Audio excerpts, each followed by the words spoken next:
This lady grew up in Dearborn, and she exposes with what's happening with radical groups slowly taking over the city. So, coming from somebody who was raised right outside of Dearborn, spent a lot of time in that city, I will tell you that what you are hearing is absolutely true. Now, there's two parts of Dearborn, the east side and the west side. The west side is about 50% Christian, 50% Muslim. The east side is about 90% Muslim. She then just explains that the things that you see on the news, it's mostly in the east part that you hear. Now, here's where she gets to the juicy part after she establishes that, hey, she knows what's going on in the area. So, as a woman that grew up 10 minutes from Dearborn and spent the majority of my time in that area growing up, I will tell you that a woman cannot walk down the street in East Dearborn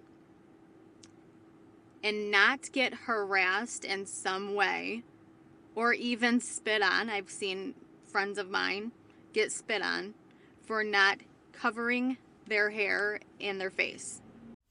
Okay, what the heck? You do not hate the news media enough.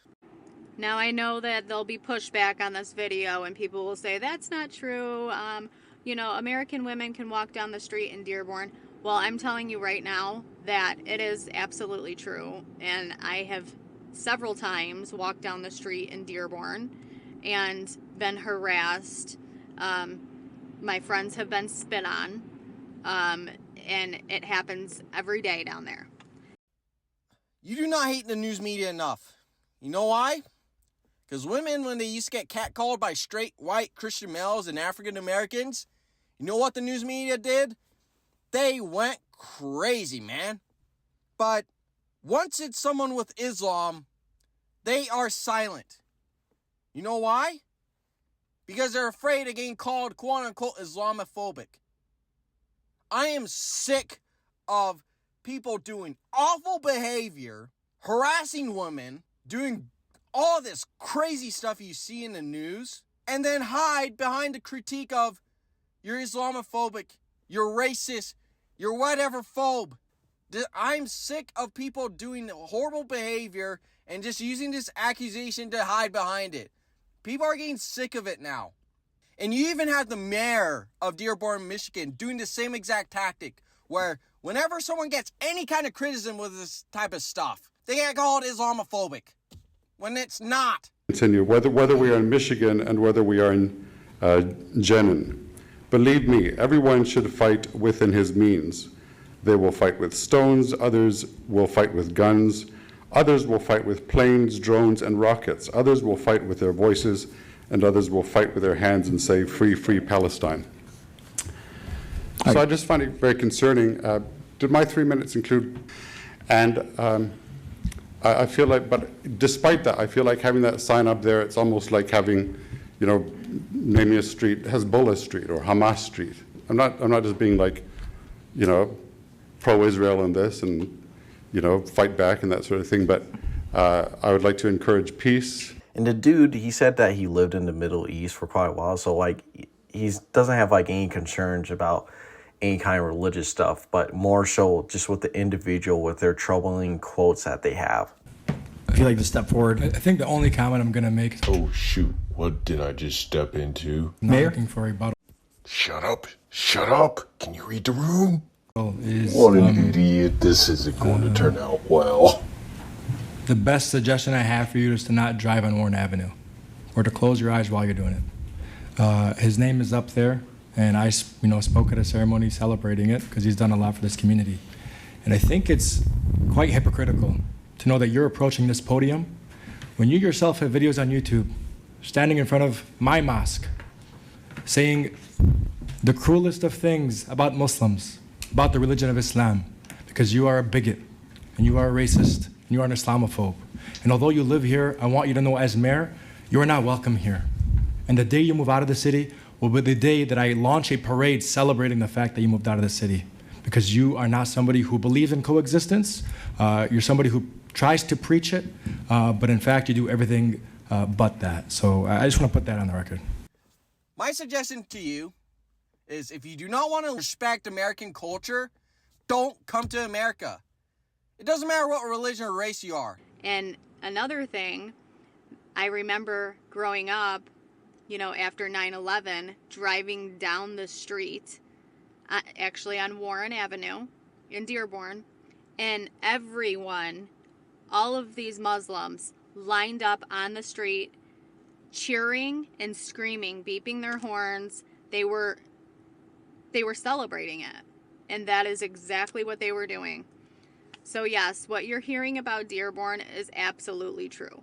Yes, it is. That is not American. Your first responsibility as an American citizen is to respect the law of the land. And what they're doing is not doing that, because the First Amendment in the Constitution is the freedom of speech, the freedom of the press, the freedom of assembly, and the freedom of religion. No American anywhere should feel discriminated because of who they worship. Ever. Ever. The Founding Fathers were a man of diverse religious beliefs, some of them potentially not being Christian. George Washington, for example, was very private about his religious beliefs, despite him growing up as an Anglican, and he referred to God as providence. George Washington preached about the freedom for people to express their religious beliefs. That First Amendment united all those men together, and men and women, to all be a group of people, not in an idea, but a group of people with a culture of that values freedom. And to further emphasize this, Jewish people were heavily discriminated back then. And in 1790, George Washington assured them this in a letter to the Hebrew congregation of Newport at Rhode Island. He had a letter that stated that the new country of America, to bigotry, no sanction, to persecution, no assistance, assuring this religious minority that they are welcome too, and that everyone, regardless of their religion, can come here and worship freely, as long as they respect the law of the land, as long as they do not try to discriminate against others for their religious beliefs. These people, this radical group inside of Dearborn, are not doing that. No woman should feel compelled to wear a hijab that is commonly associated with ascribing to Islam. Never, ever in this country. Now, what can we do about it? Do not be afraid of these people. They only have as much power as you give them. Whenever you see such radical behavior, do not be afraid to tell them to knock it off.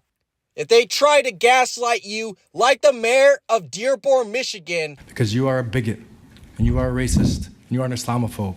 calling you Islamophobe to hide behind the critique of irreprehensible behavior, you tell them to knock it off. You do not have to deal with the gaslight of the mayor of Dearborn, Michigan. And although you live here, I want you to know as mayor, you are not welcome here. You do not have to tolerate this. You can also support policy that will not get these type of people here. And it's pretty simple. Stop the abuse of the asylum. This has been something that has been gained for way too long. There are many people who frauded the system, in my opinion. Over the course of the operation, our officers found indication of fraud, non-compliance, or public safety and national security concerns in nearly a little less than 50% of the cases interviewed. Many other countries who not only share similar values, but is also closer to the country that they're from than America, that needs to stop. In addition to that, some of these people, they claim asylum in like Europe, for example. Then they go back to the country that they're supposedly running from. You even have criminals who abuse the system to actually get inside the country and bring in gangs. This is an absolute insult to people who I know actually needed the asylum process because they're trying to spread democracy in places like Venezuela. And some of these people who are granted asylum, despite the country welcoming such warm and open arms, like Ian Omar, absolutely crap on the country that welcomed them. To be coming out of our country, I mean, I grew up in a dictatorship. And I don't even remember ever witnessing anything like that.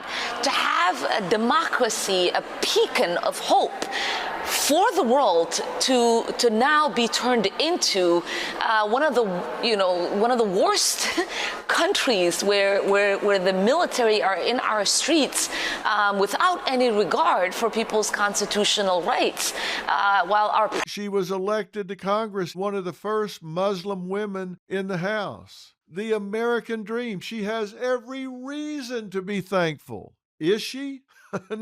Not even almost. Instead, she spends her time bashing the very country that saved her and her family. There's so many people who would love to switch places with her. But instead of that, she chooses to be ungrateful. Anyways, that's all I have for the video. It's a little more passionate. Anyways, comment your thoughts down below. Don't forget to like the video. Outside of that, hope you have a good day and take care.